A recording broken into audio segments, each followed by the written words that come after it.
En 1697, toda Europa tomó aire, llenándose de inquietud y esperanza al mismo tiempo.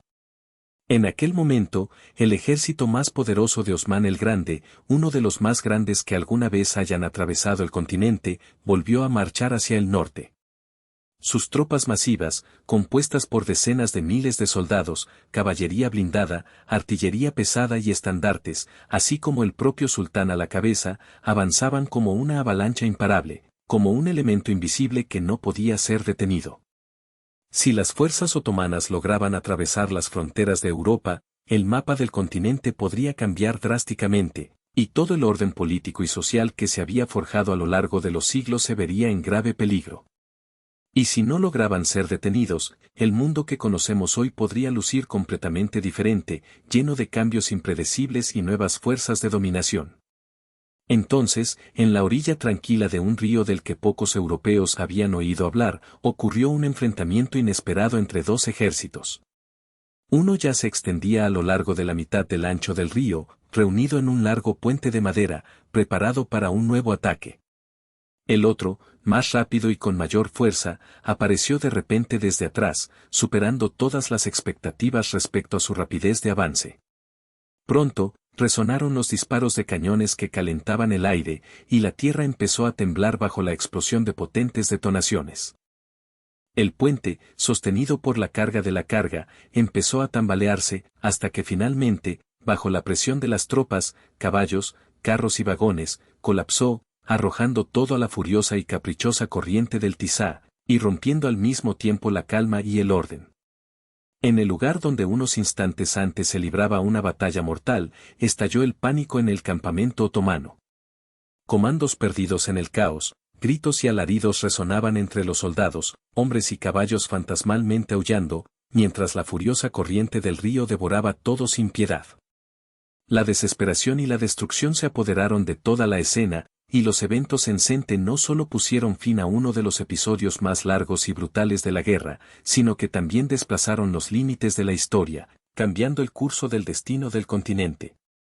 A finales del siglo XVIII, cuando Europa ya estaba agotada por los conflictos constantes, se libraron más de 10 años de lucha bajo el nombre de la Gran Guerra Turca, que estalló en su propio corazón.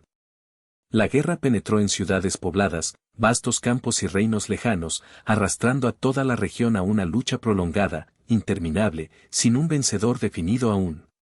La memoria de aquella época seguía viva, la gente recordaba con detalle las atrocidades del asedio de Viena en 1683, cuando el ejército otomano, por primera vez en años, alcanzó sus murallas. Las historias sobre esos acontecimientos circulaban en relatos familiares como si hubieran ocurrido ayer, y el miedo aún latía profundamente en los corazones de muchos, pasen de generación en generación.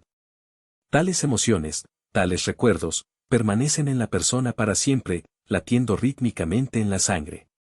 En 1697, estas noticias comenzaron a llegar lentamente a diferentes rincones del continente, primero en silencio, casi imperceptiblemente, como un eco de un temor antiguo que crecía poco a poco, hasta volverse imposible de ignorar.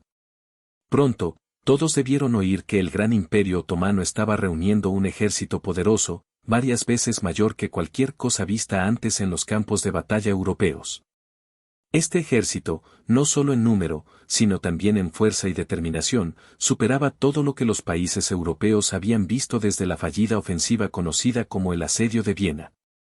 El sultán Mustafa, también llamado Etman, no buscaba una campaña ordinaria, su objetivo era lograr una victoria tan paralizante y espectacular que Europa recordara esa hora durante generaciones. Quería destruir toda humillación, reconstruir y borrar todos los méritos perdidos, y al mismo tiempo demostrar que su imperio seguía siendo una potencia capaz de cambiar la forma del mapa político europeo. Por eso, reunió a sus guerreros de diferentes rincones del imperio, genízaros sargentos, vestidos con turbantes blancos, brillos como espejos, jinetes galopando a su lado, y cientos más. Jinetes anatolios, guerreros de los Balcanes, tártaros de Crimea, artilleros, ingenieros, herreros, cocineros, sirvientes, convoyistas y músicos, todos marchaban hacia el frente, formando un río de tropas, una metrópoli en movimiento que pulsaba con vida, moviéndose a través de cientos de kilómetros. Los cañones pesados, tirados por equipos de bueyes, tenían cadenas preparadas para atarlos, mientras los carros de suministros, pólvora, tiendas, armas de repuesto y tesoros del sultán llenaban caminos y senderos, creando caos y unidad al mismo tiempo. En las mástiles ondeaban banderas en tonos de verde, rojo y oro, señalando claramente el poder en el que aún creía en su destino. La gente en los pueblos decía que la fuerza de esos ejércitos era tal que la tierra temblaba aún mucho después de su paso. Los reporteros describían la inmensa columna como un río de metal, polvo, cuero y sonidos, en movimiento como si fuera todo el mundo en una gran carretera. Europa escuchaba esas noticias y de inmediato resurgían los temores que habían permanecido en la sombra durante mucho tiempo. Corredores llenos de inquietud atravesaban Viena y territorios de los Habsburgo, difundiendo la noticia de una nueva tormenta de batalla inminente, capaz de arrasar con todo a su paso. Los informes recibidos llegaban desde Serbia, Hungría y desde el frente sobre el Danubio, mostrando un panorama de la situación que se profundizaba y preocupaba a todos los involucrados. Los ingenieros otomanos trabajaron sin parar, desarrollando redes de depósitos y almacenes en puntos estratégicos para poder abastecer al ejército en las siguientes etapas de la campaña. Desde las profundidades de los estepes y llanuras, los exploradores turcos atravesaban valientemente territorios aún no controlados, penetrando y registrando la tierra para anticiparse a posibles movimientos del enemigo. Lo que más inquietaba y proyectaba sombras sobre las operaciones previstas era el hecho de que el propio sultán lideraba las tropas en persona. No era una simple invasión fronteriza ni una ofensiva estacional para causar molestias, sino una demostración de poder y determinación del imperio, que avanzaba hacia nuevos objetivos con la clara intención de lograr la victoria total. Ante esta marcha brutal y dinámica, en toda Europa comenzaron a sonar campanas y la defensa contra la inminente catástrofe se organizaba cada vez mejor. Las fortalezas y castillos, confiando en un poco de paciencia, abastecían sus almacenes de comida y materiales militares como pólvora y balas, preparándose para diferentes escenarios. Las familias, conscientes de la gravedad de la situación, escondían provisiones de comida, reunían a los niños y rezaban para que la desgracia no llegara a sus hogares. Muchos habitantes huían hacia el norte, intentando evitar a los ejércitos en marcha, que cada vez más llenaban los caminos, dificultando el movimiento y generando caos. Sin embargo, en medio de esta creciente inquietud, se encontraba un hombre cuyo apellido en breve sería clave, era el príncipe Eugenio de Savoy. Un hombre que a lo largo de su carrera fue frecuentemente subestimado y considerado un comandante mediocre, pero que poseía un don extraordinario para predecir y analizar fríamente las situaciones. No era ni ruidoso ni claramente imponente en apariencia, pero su mente y su vigilancia superaban las expectativas más altas. Comprendió algo que muchos en la corte imperial no querían aceptar: la posición de los Habsburgo era delicada y frágil. Sus fuerzas ya estaban muy agotadas, el estado de las finanzas en la caja imperial era tenso y la ineficaz defensa en campañas anteriores solo había profundizado su debilitamiento.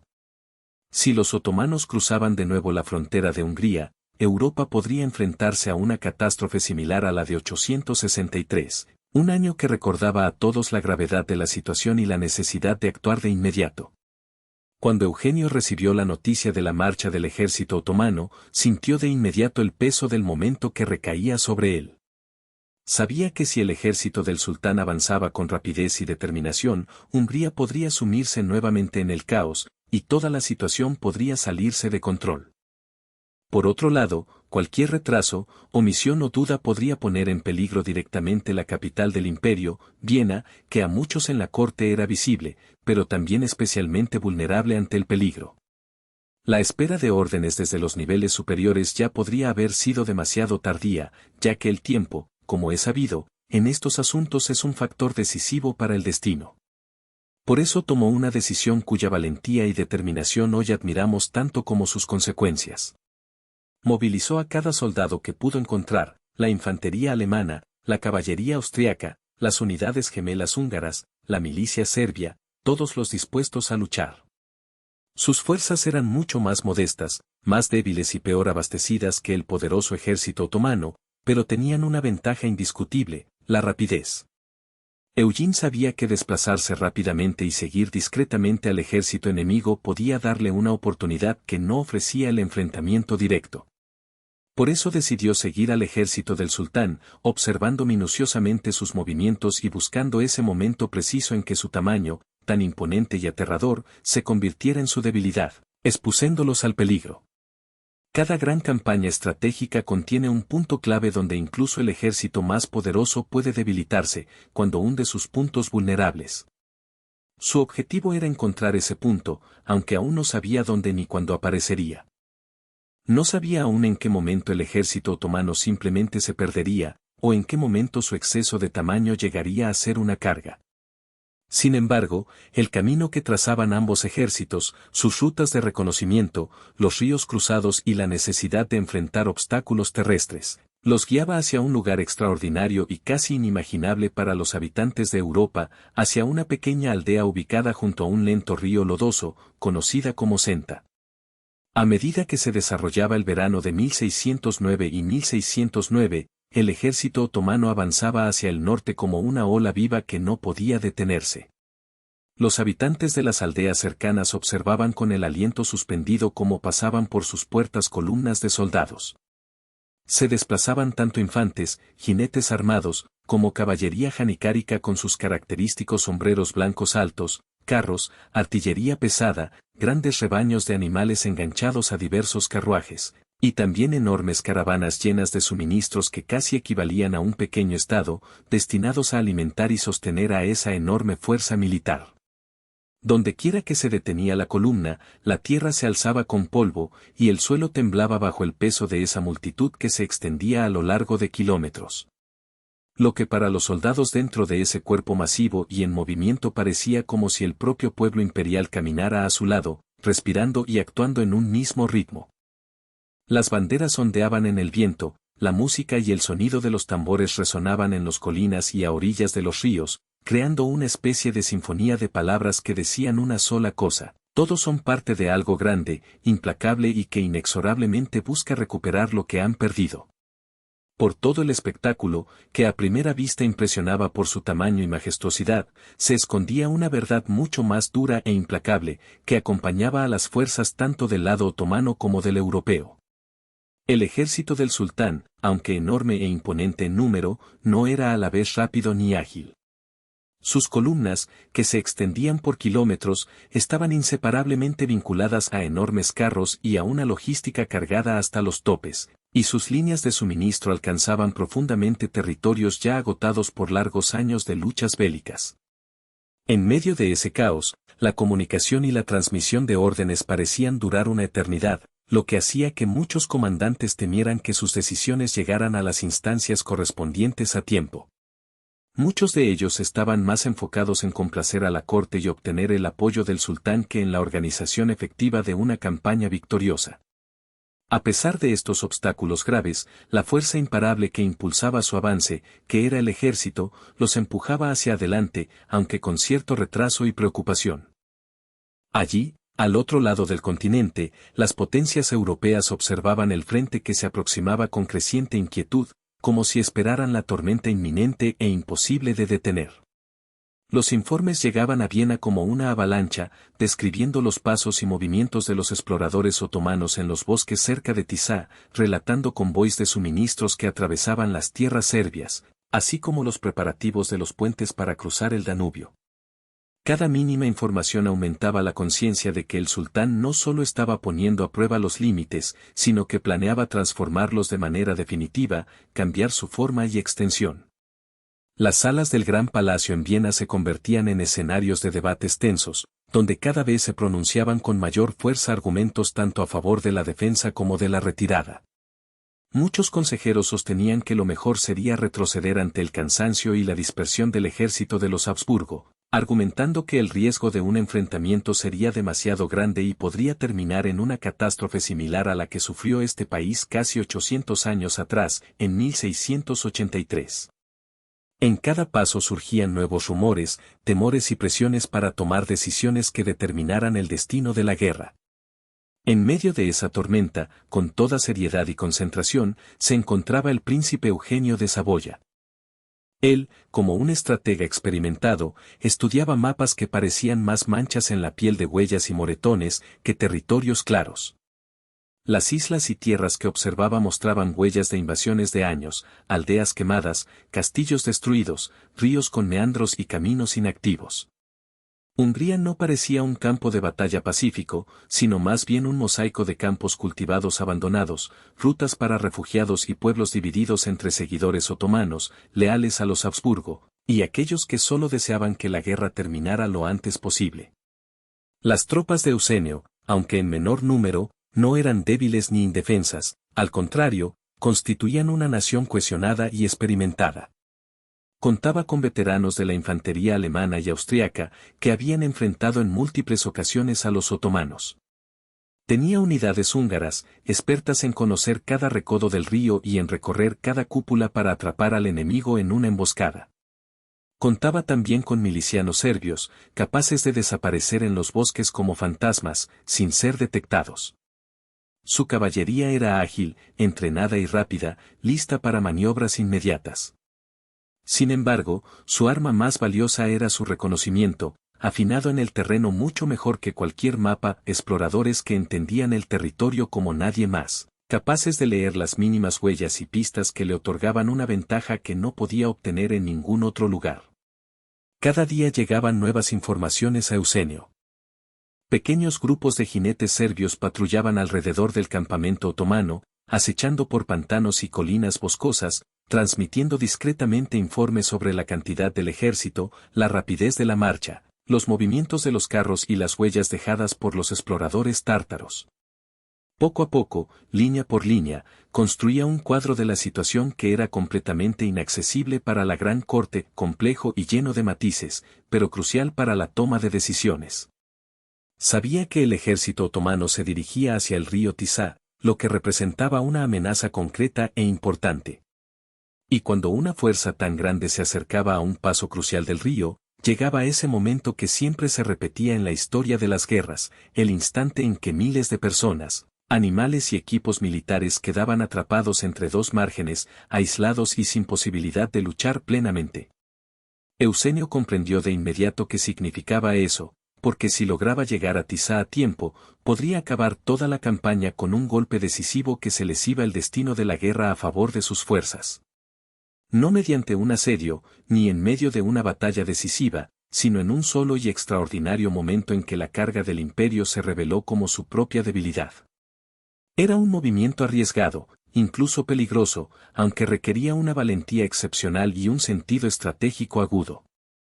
Su ejército debía moverse mucho más rápido de lo que parecía posible, para no dar tiempo al enemigo a organizar una defensa eficaz. Viajar por caminos difíciles y pedregosos, cruzar ríos en lugares especialmente problemáticos, a menudo en condiciones adversas, y avanzar sin descanso suficiente. Era crucial no detenerse demasiado tiempo, porque una demora excesiva podía costarle encontrarse con el ejército otomano en plena fuerza y preparado.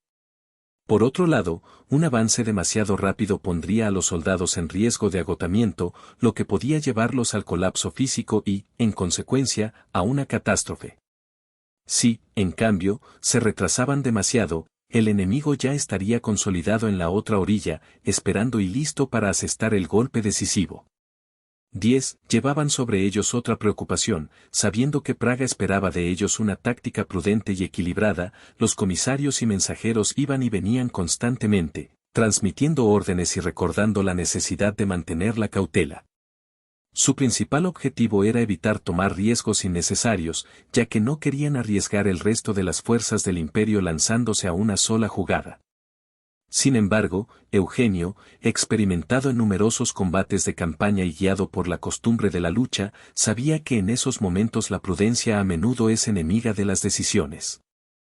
En su mente no cabía la duda, confiaba en sus instintos, creía en la información de los exploradores serbios y, lo más importante, tenía en cuenta una regla de oro que había seguido durante muchos años. Cuanto mayores son las fuerzas del enemigo, más frágiles y vulnerables son durante el cruce del río.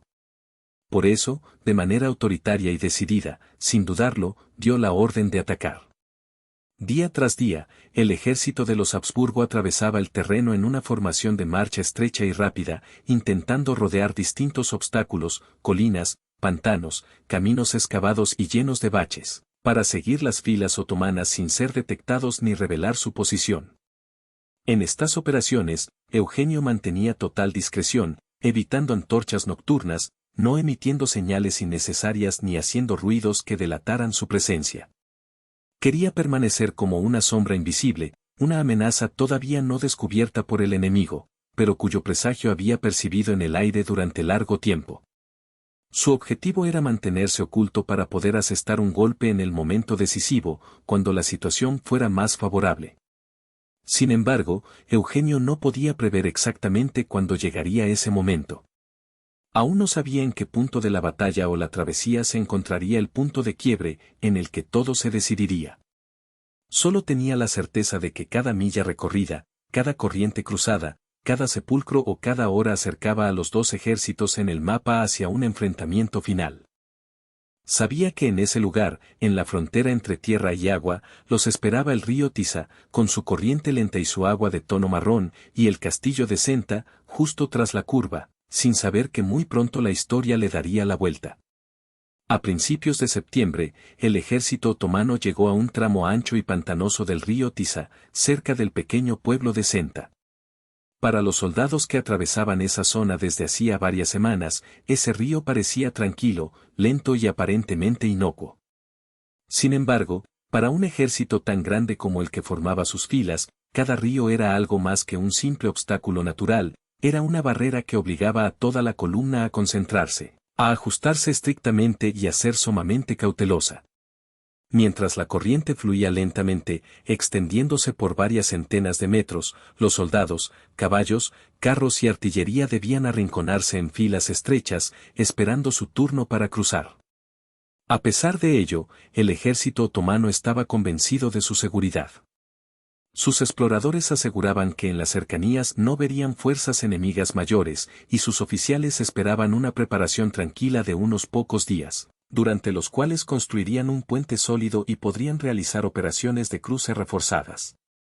Además, ante el sultán mismo, quien supervisaba personalmente la marcha, nadie consideraba la posibilidad de que una calamidad los esperara más allá del horizonte. Los primeros en cruzar el río fueron los ingenieros, que estaban fabricando tablones y estabilizando el puente provisional, que se extendía de orilla a orilla, atravesando las aguas café de río. El cruce empezó lentamente y con cautela. Los carros crujían y chirriaban bajo el peso, las ruedas de caballos y vehículos resonaban con fuerza sobre las traviesas de piedra y madera del puente. Las armas, suspendidas en sogas, se desplazaban lentamente una tras otra, emitiendo un lamento, mientras rodaban sobre aros metálicos y ruedas de madera, produciendo golpes y crujidos. Cuando la vanguardia alcanzó la segunda orilla, inmediatamente comenzaron a montar el campamento, encendiendo hogueras y armando tiendas. Desde ese momento, empezó una verdadera operación de cruce, y las imágenes, sonidos y aromas de este proceso anunciaban el inminente momento de la lucha decisiva, que determinaría al vencedor entre estos dos poderosos oponentes. La atmósfera reina entre los soldados parecía casi rutina, la cotidianidad en el campo de batalla, sin embargo, debajo de esa apariencia de calma, ya comenzaban a formarse amenazas que podrían cambiar el curso de los acontecimientos. El ejército se extendía por vastos espacios abiertos, ocupando la parte norte del río, mientras la otra mitad avanzaba lentamente hacia la orilla costera, y en el centro se reunía una larga fila de guerreros, bloqueada, como si no supieran de la inminente catástrofe. Si en ese momento alguien decidiera un golpe inesperado, los otomanos podrían quedar divididos en dos partes, lo que podría cambiar por completo el destino de la batalla. Nadie creyó en la posibilidad de un ataque así en el cruce, nadie imaginaba que el ejército del príncipe Eugenio ya corría hacia ellos a gran velocidad. Mientras tanto, en el horizonte, las unidades de exploradores de Eugenio habían terminado la última pieza de ese complicado rompecabezas. Cruzaban pantanos, ciénagas y densos bosques para entregarle información clave. Resultó que el ejército otomano se encontraba en la orilla del río, justo en ese momento atravesándolo, estaba a la vista, expuesto a peligro, sin darse cuenta de la amenaza que se acercaba con una fuerza sin precedentes. Eugenio no dudó ni un instante. Dio la orden de marchar de inmediato con todas las reservas y fuerzas disponibles. Sus soldados, agotados tras un largo día de combates, apretaron más los cinglos, se apoyaron en sus pasos y avanzaron. No se quejaron, comprendían perfectamente la importancia del tono y el sentido de sus órdenes. No fue un día cualquiera, otro día siguiendo las huellas del enemigo, fue una ofensiva, rápida, silenciosa y peligrosa, cuyo objetivo era realizar un golpe sorprendente. La milicia serbia los guiaba por senderos estrechos, escondidos entre bosques y arbustos densos, tratando de evitar asentamientos, humo o cualquier señal que pudiera delatar su presencia al sultán. Llegaron a las cumbres de las colinas, desde donde se extendían vistas a las vastas llanuras, y a lo lejos se podía ver el polvo levantándose en el aire. Ese era exactamente el momento, una columna del ejército otomano, ubicada en el lugar previsto por sus exploradores. Cada tramo recorrido, cada minuto, tenía un papel clave aquí. Cada instante era praísles. El ejército de los Habsburgo avanzaba como una sombra, curvándose en arco tras la posición del enemigo, dirigiéndose hacia lo que iba a suceder. Eugene quería atacar por la retaguardia, donde se encontraba el campamento, el puente y el mayor caos. Mantuvo a sus soldados cerca, en una formación preparada para actuar rápidamente, con plena comprensión de que no era momento para gritos ruidosos, música o banderas elevadas, sino solo para el sonido de botas y cascos golpeando la tierra. De repente, en medio de esta tensa y rápida acción, apareció un mensajero desde Viena. Sus órdenes eran claras y precisas: ser cautelosos, evitar riesgos innecesarios y no poner a la armada en acciones impulsivas. Eugene leyó el mensaje una vez, luego lo guardó en el bolsillo y tomó una decisión. No era impulsivo ni temerario, simplemente actuaba según la realidad de la situación. Sabía que si se detenía, si posponía la decisión, las unidades otomanas podrían terminar de cruzar, reagruparse y atacar con aún más fuerza. Y si esperaba una noche más, la oportunidad de victoria se perdería irremediablemente. Ese instante, justo ese momento, era el único en el que la ventaja del tamaño del imperio jugaba en su contra, y no a su favor. Por eso, empujó aún más su acción. Al final de la tarde, el ejército de los Habsburgo ya escuchaba los gritos y movimientos provenientes del río, sentía el olor a humo de las fogatas del campamento en llamas y veía cómo la pálida luz del atardecer se reflejaba en los cascos y escudos de los otomanos. Sin embargo, todavía no eran visibles para el enemigo. La barrera era el río, el puente y el caos de la travesía, que bloqueaban efectivamente su vista. Lo que Eugene vio en la última cresta de la colina, lo dejó sin aliento. Allí, extendidos a lo largo de la orilla, estaban aquellos a quienes había esperado desde el principio, miles de soldados otomanos, reunidos en grupos estrechos, rodeados de carros y cañones que bloqueaban los caminos angostos y tortuosos. El puente, bajo el peso del ejército y de los animales, crujía y parecía que chirriaba bajo la presión de esa masa poderosa. Los oficiales gritaban tratando de mantener el orden, y el sultán, observando todo desde la orilla lejana, solo veía lo que sucedía justo frente a él, no percibía la amenaza que lentamente se formaba tras la espalda de sus tropas. Los otomanos estaban convencidos de que estaban realmente seguros. En sus ojos, el tiempo jugaba a su favor, creían que en cualquier momento podrían retirarse o prepararse para un posible ataque. Consideraban que nadie podía llegar tan rápidamente a sus posiciones, que podían esperar tranquilamente a que el peligro pasara y que nadie sería capaz de sorprenderlos en tan poco tiempo. Sin embargo, cuando el sol comenzaba a hundirse lentamente en el horizonte, en la ladera surgieron los estandartes del imperio. Al principio, solo unos pocos soldados otomanos se volvieron, desconcertados por la aparición repentina de sus figuras y sombras lejanas. Poco después, se unió otro grupo, y los sonidos y gritos comenzaron a cambiar, la sorpresa se convirtió en alarma, y el caos empezó a acelerarse. Al otro lado del río, cayó un silencio inesperado, una quietud cuyo origen no residía en la calma, sino en el shock que invadió a toda la unidad. Era ese tipo de silencio en el que lo imposible de repente se vuelve real, incomprensible. Desde la loma, emergió todo el ejército del príncipe Eugenio, en plena formación, perfectamente alineado y listo para el ataque. Las tropas otomanas cayeron en una trampa inesperada que no lograron detectar hasta que fue demasiado tarde. El río estaba justo detrás de ellos, y el puente sobrecargado, por lo que no pudieron retirarse. El enemigo se encontraba exactamente en su retaguardia, y el cielo comenzaba a oscurecerse, sumergiéndolo todo en la penumbra. Se acercaba el momento en que todo iba a derrumbarse, ya que la situación estaba al borde de la catástrofe. En el momento en que el príncipe Eugenio dio la orden, de repente se desató un movimiento violento en la calma aparente del flanco de Senta. La infantería imperial avanzó en primer lugar, formando largas filas compactas que avanzaban paso a paso con una determinación extraordinaria, rápida y tranquila, sin cortes, paso a paso. La caballería se giró a los lados, deslizándose sobre lanzas y jabalinas que brillaban con los últimos rayos del sol poniente, reflejándose en los yelmos y armaduras de acero.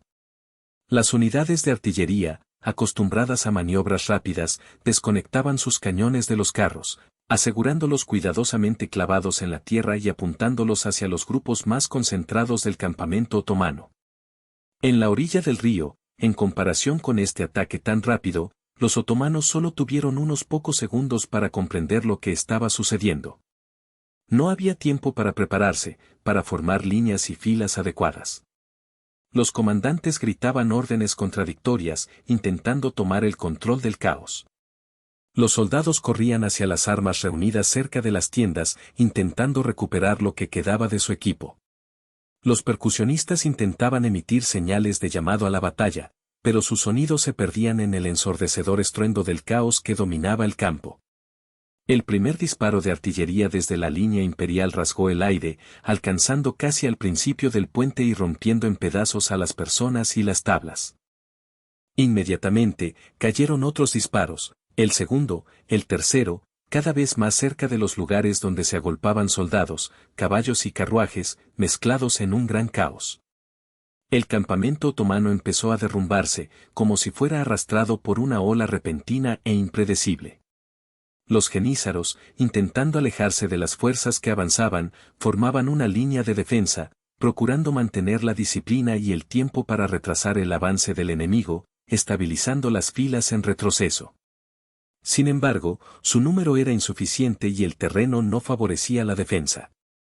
El campamento se desplegaba en un semicírculo alrededor del río, sin permitir maniobras libres ni descanso. El ataque imperial crecía con cada instante, la infantería avanzaba disparando ráfagas de cerca y luego lanzándose a combate cuerpo a cuerpo. En el campo de batalla se elevaba un denso humo, producto de vigas encendidas y explosiones. Los sonidos del enfrentamiento formaban una sinfonía violenta y compleja, mosquetes reventados, sables feroces, gritos de los ejércitos de diversos rincones de Europa y otros continentes, mezclándose en un solo ritmo. En el centro de la posición otomana, intentando salvar la situación, corría el gran visir el Masmin Pasa, con determinación tratando de restablecer el orden. Se lanzaba al caos, movilizando las unidades, llamando por los nombres de los oficiales, intentando persuadir a los jenízaros de defenderse. Lamentablemente, la situación comenzaba a salirse rápidamente de control, y la ola de pánico empezaba a invadir el campo de batalla. Instintivamente, los soldados, arrastrándose apresuradamente, corrían hacia el puente, intentando salvar lo que aún se podía, mientras los sonidos de la lucha aumentaban y la jauría de escuadrones caóticos y temerosos se lanzaba ansiosamente a huir. La estrecha pasarela temblaba y crujía bajo el peso de cientos de personas que intentaban cruzar el río simultáneamente. Carros, sin conductores, chocaban entre sí y se empujaban, creando un caos en el que casi carecía de orden. Los caballos levantaban repentinamente las cabezas, intentando liberarse de su angustiante situación, y su vista helaba la sangre cuando se rompían o se golpeaban entre sí.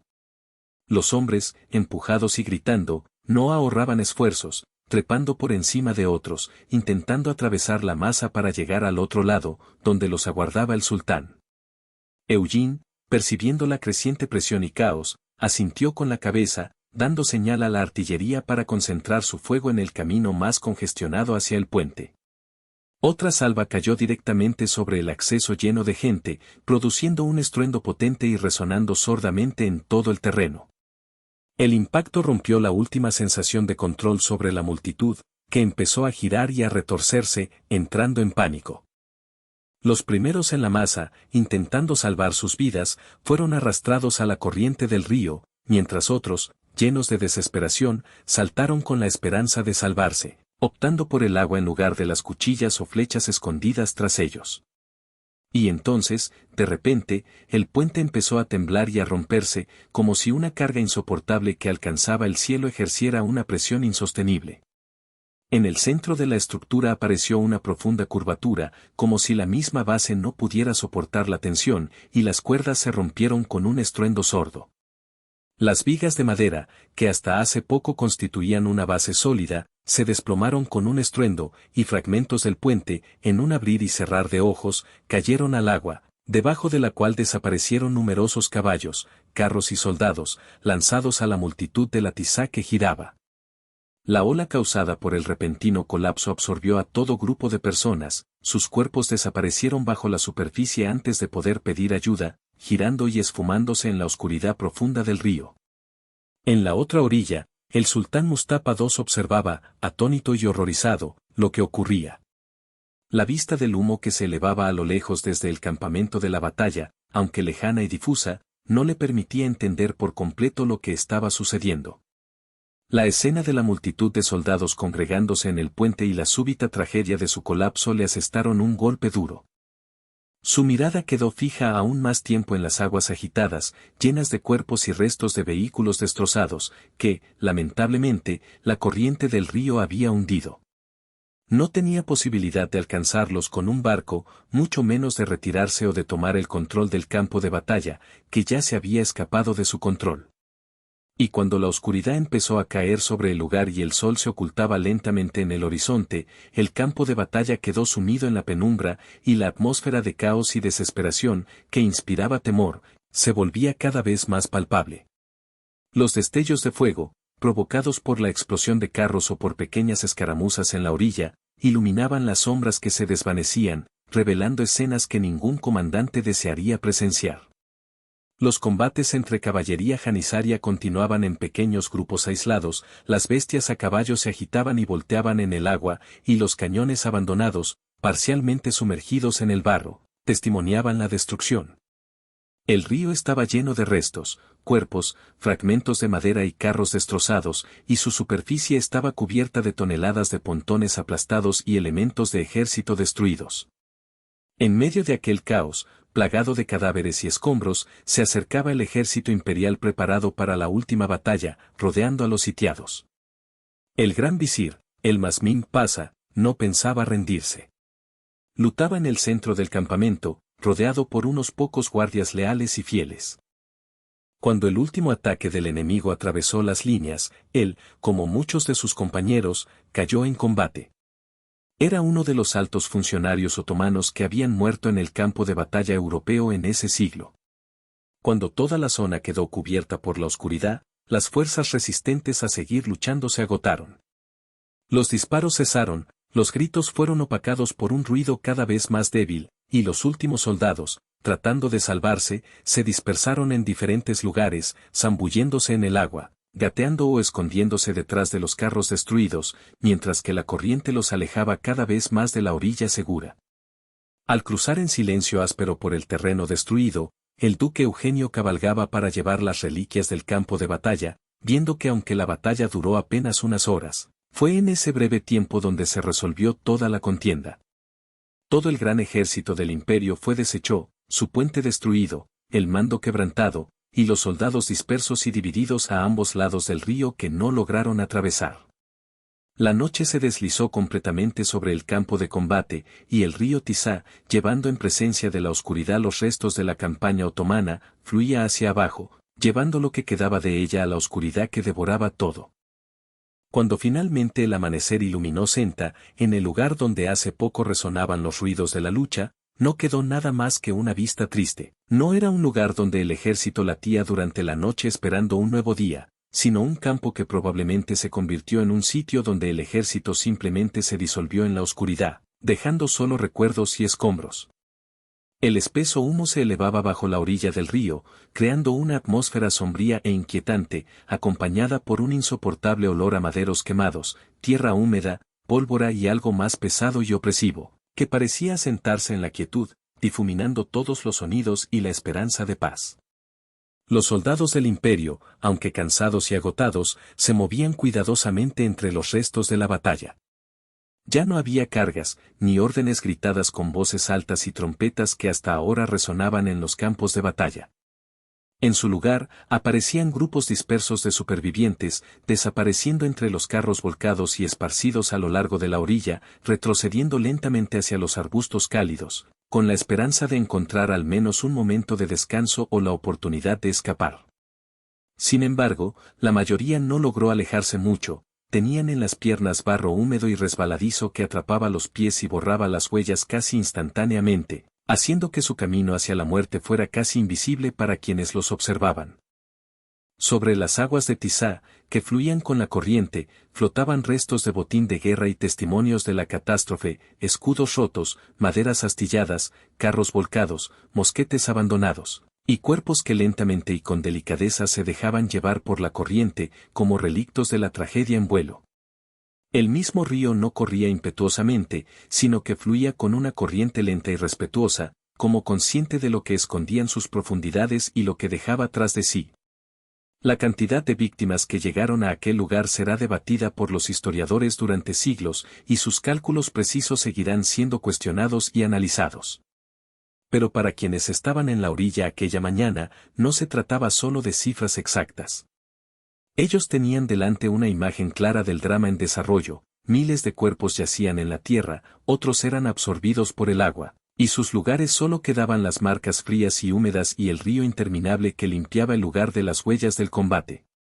No había duda de que esta batalla tendría su final brutal, que definiría el destino de la guerra. En las orillas, donde el bosque y el barro ocultaban los restos de los aliados destruidos, se podían encontrar rostros azotados por el frío y la conmoción. Fueron precisamente ellos, conscientes de la caída de un gran imperio, quienes se preguntaban cuál era el verdadero precio de la victoria. En el lugar, entre los tesoros dispersos por el campo de batalla y los restos de la lucha, encontraron algo que nadie había previsto, convoys llenos hasta el borde con tesoros otomanos. Eran cajas llenas de plata destinadas a financiar los pagos del ejército durante varios meses, así como el sello personal del sultán, símbolo de su poder y autoridad. Era el corazón de la campaña, abandonado a merced del pánico y el caos de aquella noche crucial. Los soldados observaban esa riqueza como si todavía no pudieran creer en lo que veían, dudando si todo era real o solo una ilusión. El general Eugene se acercó a esos botines sin mostrar alegría en su rostro ni en su voz. Él, que sabía reconocer el sabor de la victoria, observaba con una tristeza palpable y gravedad. Él veía cómo se reflejaba el verdadero precio de la victoria. En sus oídos resonaban los informes sobre la caída del gran visir, el colapso del puente, las unidades lamentándose y hundiéndose, así como el completo desmantelamiento de la estructura de mando de los otomanos. Escuchaba con paciencia, sin mostrar ninguna emoción. Sabía que había logrado el triunfo más valioso de su carrera, pero el lugar que acogía sus cuerpos caídos y los escombros de su victoria final no invitaba a celebraciones. Conocía bien qué decisión tomar o qué sería lo próximo, esa victoria cambiaría el curso de la guerra, dejaría huellas en el futuro del imperio. Al mismo tiempo, era consciente de la verdad que aprenden todos los combatientes experimentados, incluso el momento de victoria más pura deja cicatrices y marcas. Muy al otro lado del río, el sol comenzaba a elevarse lentamente sobre el desolado ejército otomano principal. El sultán Mustafa II, visto por muchos como un hombre atravesado por el shock y la decepción, abandonó los campos de Senta con prisa, con un nerviosismo que se reflejaba en sus movimientos. Los testimonios de los testigos afirmaban que parecía un hombre congelado por un shock helado, como alguien que miraba con impotencia cómo su propio ejército se deshacía en el agua, sin poder reaccionar. No tenía forma de detener la descomposición de las fuerzas, no pudo ordenar detener el caos ni cambiar el curso de la batalla. Llegó a Hungría para devolver el orgullo al imperio, pero abandonó el lugar con la sensación de que ese orgullo, esas ilusiones por las que luchaba, desaparecieron junto con las aguas que borraron las últimas esperanzas. En los días posteriores a la batalla, Eugene no esperó el renacer de las fuerzas otomanas. La caballería rápida persiguió a los restos del ejército enemigo, lanzando ataques profundos que ponían un avispero en movimiento, hacia territorios que no hace mucho tiempo habían sido seguros para los otomanos. Los ataques no tenían como objetivo tomar nuevas posiciones, sino ejercer presión y enviar una señal clara: el imperio que alguna vez se burló de Europa, ahora debía defenderse y ceder. Esto suena como un cambio lento, pero inevitable, que invierte la dinámica tradicional de enfrentamientos y victorias, obligando al enemigo a retroceder y a redefinir su estrategia defensiva. Los pueblos que durante generaciones estuvieron bajo el dominio otomano sintieron de inmediato el cambio que ocurrió tras la derrota en Senta. Para algunos habitantes, estos eventos decisivos significaron la bienvenida a un nuevo orden, cuando en su región aparecieron jinetes de la Casa de Habsburgo, símbolos de la fuerza renovada de Europa Occidental y Central. Otros, agotados por las continuas guerras, simplemente observaron cómo el poderoso imperio se sumía en la incertidumbre y el caos, consolándose solo con la esperanza de que pronto todo se calmara.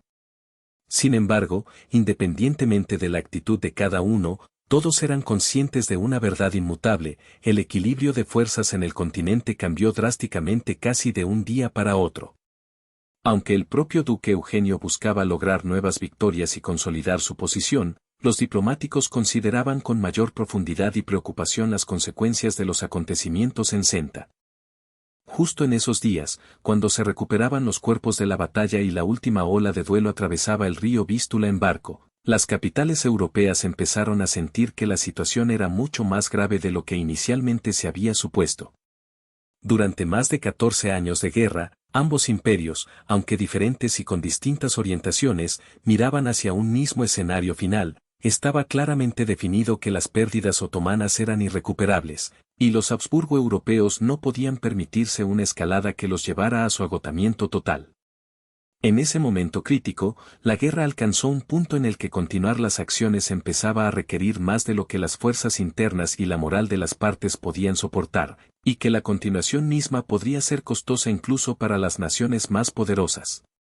Rodeada de un silencio provisional, la región de Senta tenía un carácter completamente distinto al silencio que seguía a la paz. No era un ambiente de calma y consuelo, sino más bien una espera por el próximo, definitivo paso. Era un silencio de la élite, líderes, generales, diplomáticos, que sabían que la historia acababa de dar un giro, pero que aún no había terminado su transformación. Se podía comparar esa pausa con un momento de vacilación, con esas ocasiones en que la incertidumbre predomina sobre la esperanza y el futuro permanece en suspenso. Sin embargo, bajo la superficie de ese silencio de servicio comenzó lentamente a fluir una corriente diferente, sutil e inacible, que empezó a arrastrar a las naciones hacia negociaciones, hacia la firma de nuevos pactos y hacia las sombras de consecuencias que se extendían mucho más allá de los campos de batalla. Fue un tiempo en que la guerra aún continuaba, pero su resolución final, aunque todavía no oficial, iba a comenzar en breve. Tras los acontecimientos en Senta, los sonidos de esa batalla se difundían más lejos y con mayor rapidez que nunca antes, llegando a cada rincón, a cada ciudad que hace poco temía aún la invasión otomana. Hoy, esas mismas ciudades, en lugar de estar llenas de temor, empezaban a contar otra historia. La historia de cómo un imperio poderoso, que durante siglos, desde las costas sudorientales de los Balcanes hasta el centro de Europa, gobernó esa región, fue sometido de repente a una prueba tan dura que apenas podía describirse con palabras. Y todo esto sucedió en una sola noche, en las orillas de un río lodoso, donde se tambaleó la eterna potencia otomana. Para el sultán Mustafa II, esa derrota se convirtió en una sombra que lo perseguía en cada paso. La derrota en Senta no fue solo una de muchas derrotas, sino que se transformó en un símbolo que desde entonces lo acompañaba en todas partes, recordándole la fugacidad y fragilidad de su poder. Al regresar a la capital, el sultán no llegó como un vencedor, protegido por antiguos triunfos. Llegó lleno de tristeza, viendo cómo su ejército se deshacía ante sus ojos, y su autoridad, alguna vez tan segura y fuerte, comenzaba a escapársele de las manos. Cayó de su pedestal, y la confianza de su corte también empezó a disminuir, como si nubes oscuras cubrieran el cielo sobre la entonces Osmanía.